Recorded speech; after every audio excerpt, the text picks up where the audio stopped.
Your patents suck because you're not leveraging the power of continuation practice. My name is Steve Hansen. I've been a practicing patent attorney for over 25 years. Not only do I write patents, but I tear apart other people's patents in litigation. If you like this content, please do me a favor and like, follow, and share. U.S. patent law gives you the opportunity to file something called a continuation application, which is an application that claims priority back to an earlier U.S. application. It shares the same specification and the same drawings, but it has different claims. I'm going to do a 3-part video series on continuation applications. In this first video, I'm going to talk about what they are and what the sort of key things you can do with them are. And then in the next 2 videos, I will discuss each of those 2 key things. All right. And actually, you can have chains of continuations in a patent. I'm going to show you an example of that here. So this patent issued in October of 2006. If you look in the left-hand column, you'll see something called related application data. And you'll see that this application that issued as this patent was a continuation of an earlier application that was filed on December 4th, 2001. And that itself was a continuation of an earlier application filed on August 17, 2000. There's a string of continuations.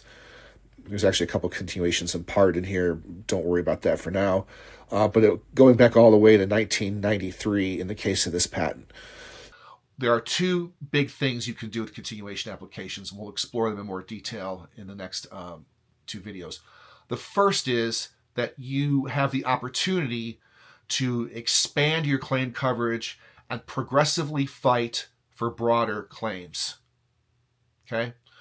Basically, sometimes you can get certain claims allowed and an examiner's fighting you on other claims, and sometimes you're like, you know what, I'd like to take a patent based with the claims he's allowed, but I want to push for better claims. The second thing is continuation applications give you the ability to watch what your competitors are doing in the space that relates to a particular patent and potentially file claims in a continuation that cover what your competitor is doing and block them. Now, you can't just write any claims you want. There's restrictions on that. Basically, the claims you put in a continuation have to be supported by what was ever in the very first continuation you filed. It's got to be supported by the specification and the drawings. You can't just put something new in there.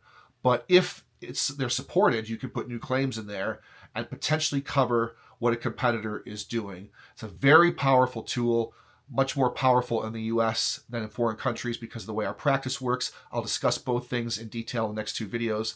I hope that helps to keep you out of trouble, and I hope to see you here soon.